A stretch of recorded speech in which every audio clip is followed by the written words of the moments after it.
The brass nameplate gleamed under the fluorescent lights. Chen and Associates, attorney at law.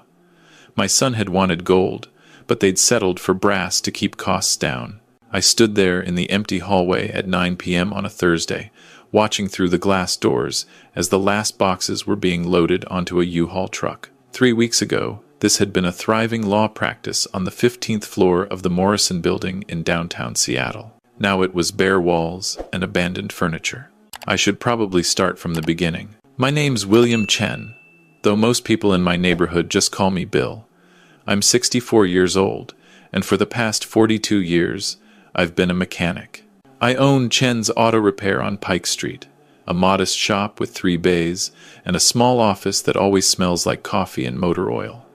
My hands are permanently stained, no matter how much I scrub them. The lines in my palms are etched in black, and there's a scar across my left thumb from when a wrench slipped while I was working on a carburetor back in 1987.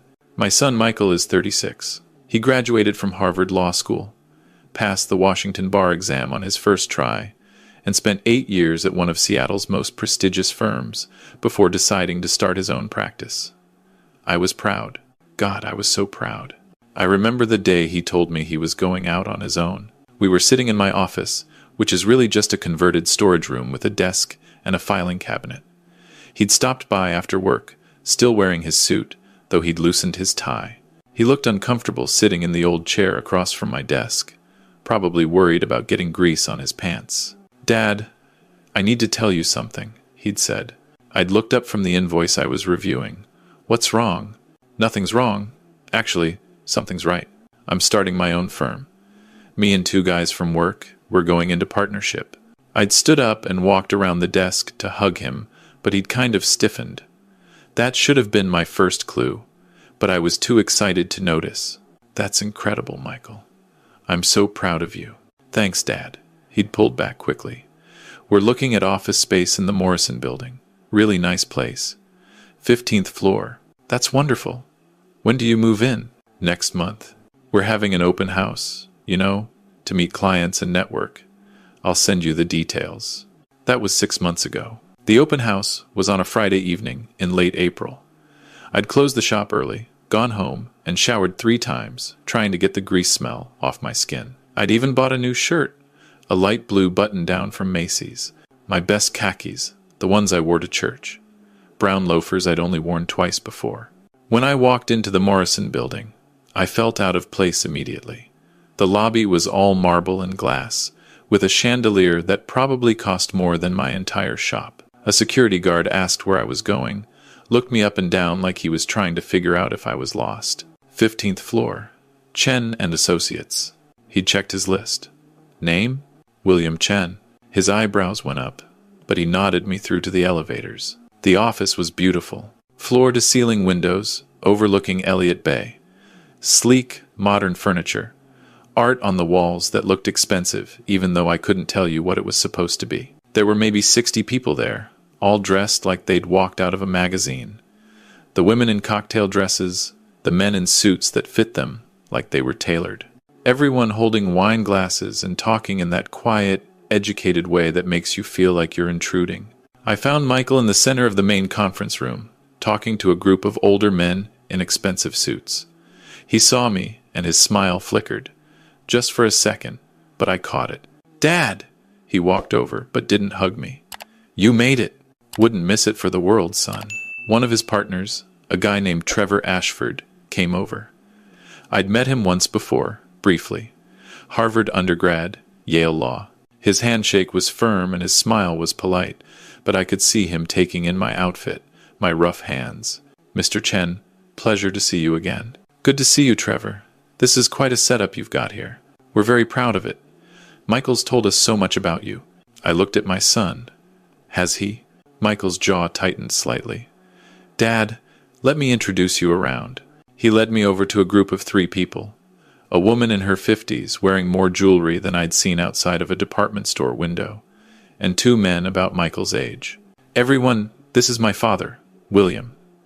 "Not Bill, William." "Dad, this is Margaret Delafield. She's with Delafield Industries.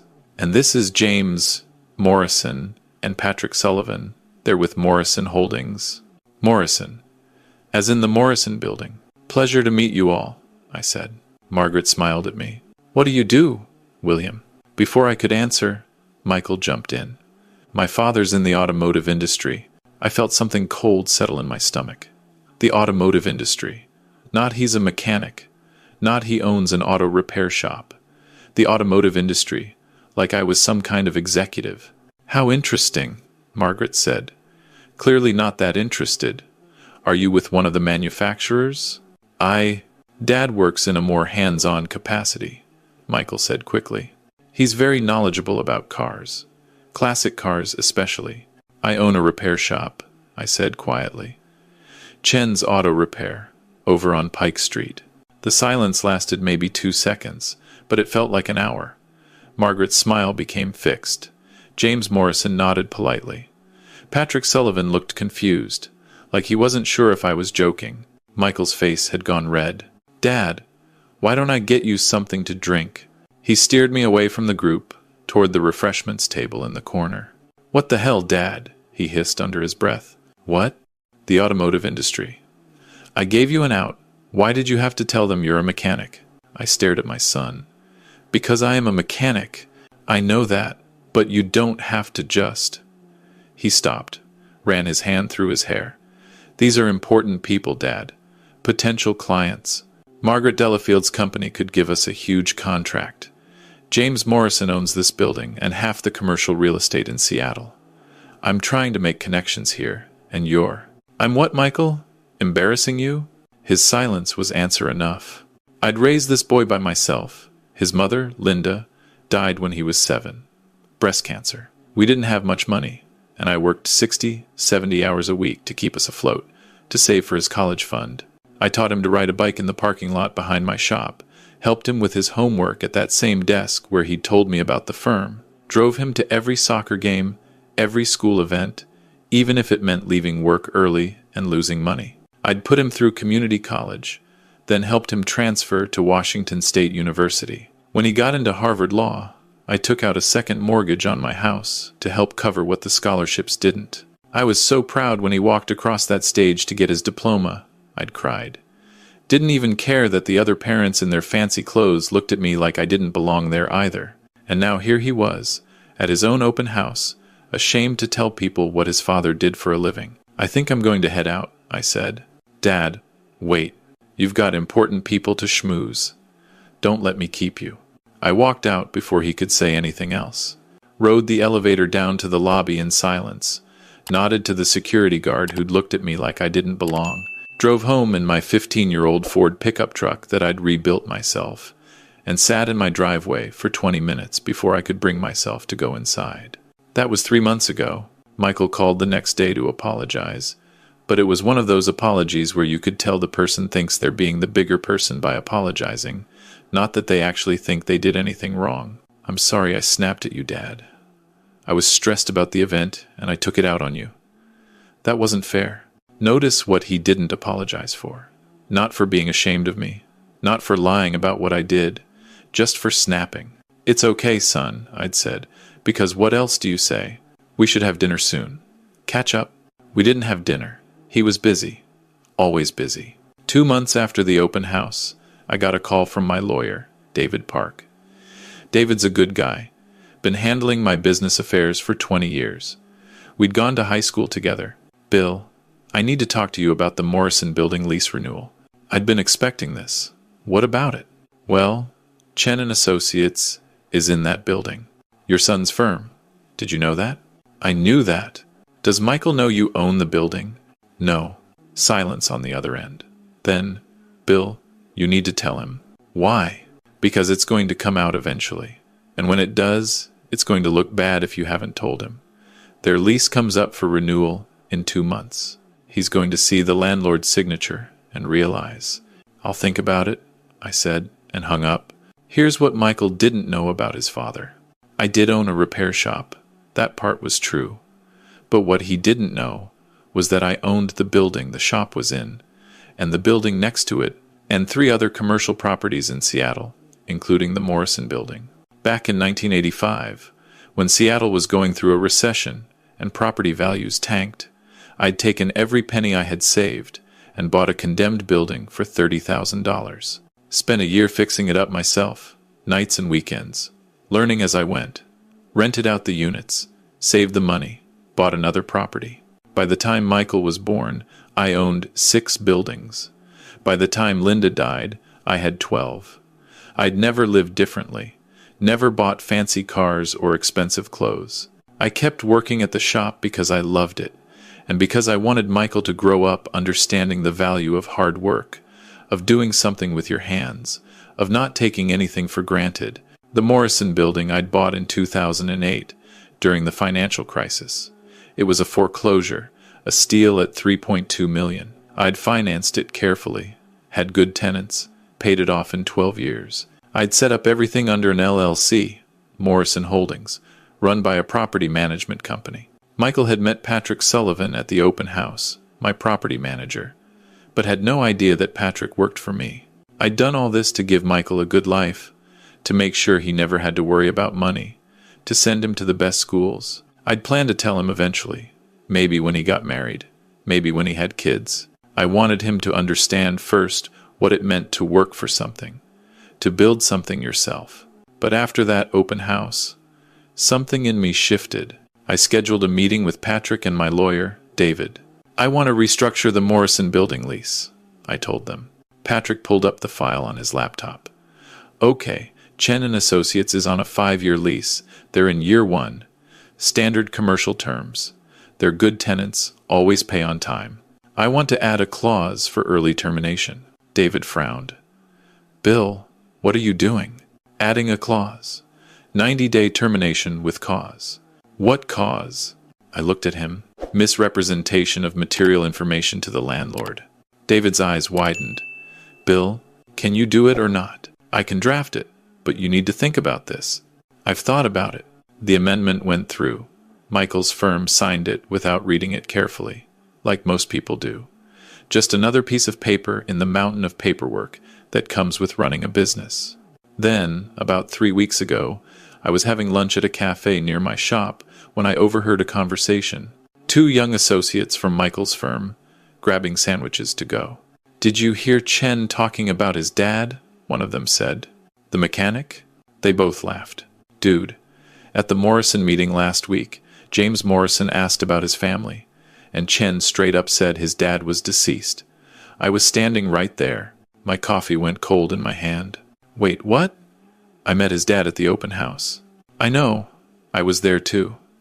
That's why I remember. I guess he decided it was easier to just say the guy's dead than explain he's a grease monkey. They left. I sat there for another 20 minutes, staring at my coffee, something burning in my chest that I couldn't quite name. My son had told people I was dead. I was dead to him. That's what it meant. I went back to my shop, called David. I want to invoke the termination clause on Chen and Associates. Bill, don't do this when you're angry. I'm not angry, I said, and I wasn't. I was something beyond angry. I was something cold and clear and certain. Draft the notice. 90 days to vacate. What reason are you giving? Misrepresentation. The primary partner claimed to potential clients that his father was deceased when in fact his father is alive and well. That's material misrepresentation in my book. That's not what that clause is for. David, are you my lawyer or not? He sighed. I'll draft it. The notice was delivered to Chen and Associates on a Tuesday morning. Michael called me that afternoon. Dad, hey, weird question. Did you know someone named Morrison? William Morrison, maybe? My middle name is Morrison, my mother's maiden name. Why do you ask? We got this crazy notice from Morrison Holdings. They're terminating our lease. But it doesn't make sense. We haven't done anything wrong. I'm trying to figure out if it's some kind of mistake. What does the notice say? Something about misrepresentation. But I've never even met the owner. Everything goes through the property manager. I'm thinking maybe it's meant for another tenant, and they sent it to us by mistake. Maybe you should read it more carefully, I said. I did read it. It's signed by W.M. Chen, but that can't be right. That's just a coincidence. Is it? Silence. Then, slowly, Dad? Morrison is my middle name. Michael. William Morrison Chen. I bought that building 16 years ago. I could hear him breathing on the other end of the line. You, what? I own the Morrison building. I own 11 other commercial properties in Seattle. I own Chen's Auto Repair and the building it's in. I've been a landlord and investor for almost 40 years. That's not possible. It's not only possible, it's documented in public records. You could have looked it up at any time. Why didn't you tell me? I was going to. I wanted you to learn what it meant to build something first, to work for it, to understand that success isn't about what you look like or what people think of you. It's about the work you do and the character you have. Dad, if this is about the open house, it's not about the open house. It's about last week when you told James Morrison I was dead. The breathing stopped. Who told you that? Does it matter? Is it true? I didn't say you were dead exactly. He asked about my family, and I said my mother passed away when I was young, and he assumed. And I didn't correct him. You didn't correct him. Dad, please. I can explain. I don't think you can, son. But you've got 90 days to figure it out. 90 days to vacate the premises. You can't do this. We have a lease. Read the amendment you signed. Termination with cause for material misrepresentation. You misrepresented your relationship with the landlord to potential clients. That's 'cause enough for me. This is insane.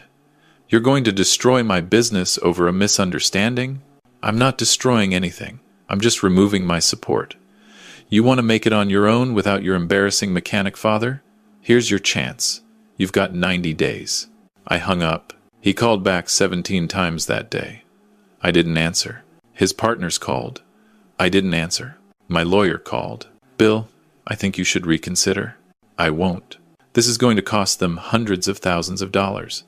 They'll have to find new office space, move everything, probably lose clients in the transition. The other partners didn't do anything wrong. Then maybe they should talk to Michael about his choices. I didn't hear from Michael for a week. Then, on a Sunday afternoon, he showed up at my house. He looked terrible, like he hadn't slept. His eyes were red. Dad, please, can we talk? I let him in. We sat in my living room, the same living room where I'd helped him with his algebra homework, where we'd watched the Seahawks win the Super Bowl, where I'd sat alone after his mother died and wondered how I was going to raise a son by myself. I'm sorry, he said. For what specifically? For being ashamed of you, for lying, for everything. Why were you ashamed? He looked down at his hands. I don't know. When I was at Harvard, everyone's parents were doctors and lawyers and professors. And when people asked what my dad did, and I said mechanic, they'd get this look, like they felt sorry for me. And I hated that look. So you decided to lie. I didn't think of it as lying. I told myself I was being strategic, networking, presenting the right image. By erasing me, he started crying then, really crying, the way he'd cried when his mother died, and I held him for 3 hours while he sobbed into my shoulder. I didn't think of it that way. I swear I didn't. I thought you'd understand. You always told me to work hard, to make something of myself. I thought that's what I was doing. Making something of yourself doesn't mean being ashamed of where you came from, Michael. I worked as a mechanic for 42 years, and I'm not ashamed of a single day of it. I built a life with these hands. I held them up, scarred and stained. I built a business. I built an investment portfolio that's worth more than most of your fancy clients will ever see. And I did it while raising you, while making sure you had every opportunity I never had. I know. Do you? Because I'm not sure you do. When you lied about me, when you said I was dead, you weren't just lying to James Morrison. You were saying that everything I did, everything I sacrificed, everything I built, it wasn't worth acknowledging. That I wasn't worth acknowledging. Dad, I'm sorry. I'm so sorry. Please, just tell me what I can do. The firm is everything to me. Trevor and Nicole, they trusted me. They left good jobs to go into partnership with me. If we lose this space, we lose credibility. We've got clients threatening to leave already. What about me? I asked quietly. What? You say the firm is everything to you. What am I? He stared at me. I'm your father, Michael. I raised you. I loved you. I gave you everything I had to give. And you chose to tell people I was dead, rather than admit I was a mechanic. So I'm asking you, what am I to you? You're my father. Am I? Because a father isn't something you're ashamed of. A father isn't something you hide. A father isn't someone you erase from your story because he doesn't fit the image you want to project. I know that now. I swear I know that. Please, Dad. I'll do anything. I looked at my son, this man I'd raised, who'd grown up to be ashamed of me, and I felt something break inside my chest. I want you out of the Morrison building in 90 days, I said. After that, we'll see. See what? Whether you actually learned anything. Whether you can build something real, without me propping you up, without you even knowing it. What do you mean? Did you ever wonder why you got such favorable lease terms? Below market rate, flexible payment structure, or why James Morrison was so interested in your firm, gave you referrals, showed up to your open house? His face went pale. Patrick Sullivan doesn't just manage the Morrison building, Michael. He manages all my properties. And I asked him, as a favor, to help set you up for success. The lease terms, the referrals, the connections. I did that for you, and you thanked me by pretending I didn't exist. Oh God. So now you're going to do it without me. You're going to find office space on your own, negotiate your own lease, build your own connections. You're going to succeed or fail based on your own merit, not because your dead-to-you father was pulling strings behind the scenes. I stood up. 90 days, Michael. After that, if you can show me you've learned something, we'll talk. He left. I watched him drive away in his Audi, and then I sat down on my couch and put my head in my hands. David called me the next day. You went through with it. I did. How do you feel? I don't know. For what it's worth, I think you did the right thing. Sometimes people need to hit bottom before they can climb back up. He's my son, David. I know. That's why this was the hardest thing you could have done. The 90 days passed slowly. I heard through Patrick that Chen and Associates had found new office space in a smaller building in Pioneer Square. More expensive rent, less prestigious address, but they made it work. I heard through a mutual friend that Michael had taken on extra pro bono cases, helping out at a legal aid clinic 2 nights a week. I heard from one of my tenants that he'd seen Michael at a food bank, volunteering. I didn't reach out. I'd said 90 days, and I meant it. On day 91, Michael called. Dad, can I come over? Yes. He showed up with a box under his arm. We sat in the living room again. I wanted to show you something, he said, opening the box.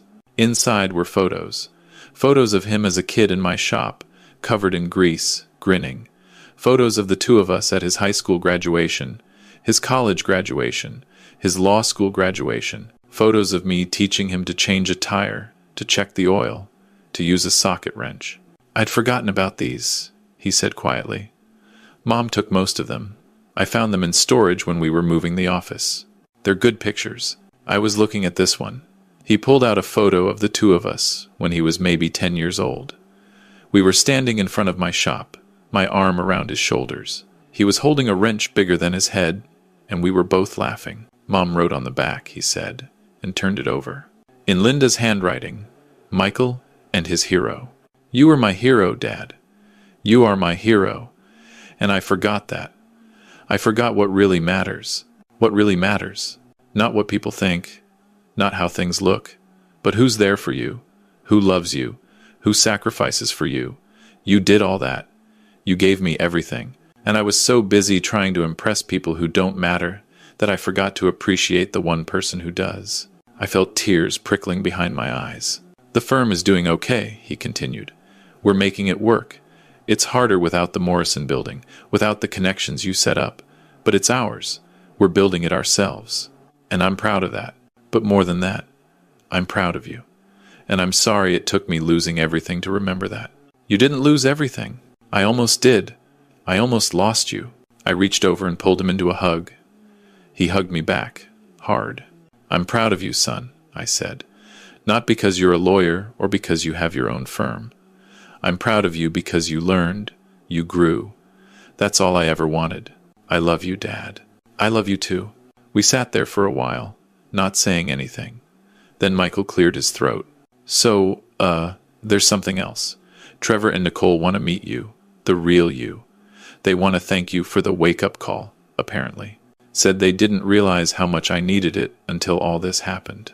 They're not mad at you? They were. They were furious. But then I told them everything. And Trevor said his dad was a plumber, and he used to be embarrassed about it too. And Nicole's mom was a waitress. We're all just kids of working-class parents, trying to make good, and we all forgot where we came from. When do they want to meet? How about Sunday? We're having dinner at my place. Nothing fancy. Just burgers and beer. I'd like that. And Dad? Could you tell me some stories? About building your business? About how you learned to invest? I want to know. I should have asked years ago, but I want to know now. I'd be happy to tell you. He left a little while later, but this time when he drove away, I didn't feel empty. I felt something I hadn't felt in months. Hope. I still think about it sometimes, whether I did the right thing, whether I was too harsh. But when I see Michael now, when he introduces me to his clients and his colleagues as my father, Bill Chen, who taught me everything I know about hard work and integrity, when I see the pride in his eyes instead of shame, I think maybe I did okay. He's building his firm the right way now, the honest way. And he's building it with the same values I tried to instill in him from the beginning. The values of a mechanic who worked with his hands and believed that honest work, no matter what form it takes, is something to be proud of. And every Sunday, we have dinner. Him, me, his partners and their families. We eat burgers and drink beer and tell stories. And sometimes, when he thinks I'm not looking, I catch Michael staring at that photo of the two of us in front of my shop, and I see him smile. That's worth more than any building I ever bought. That's worth everything.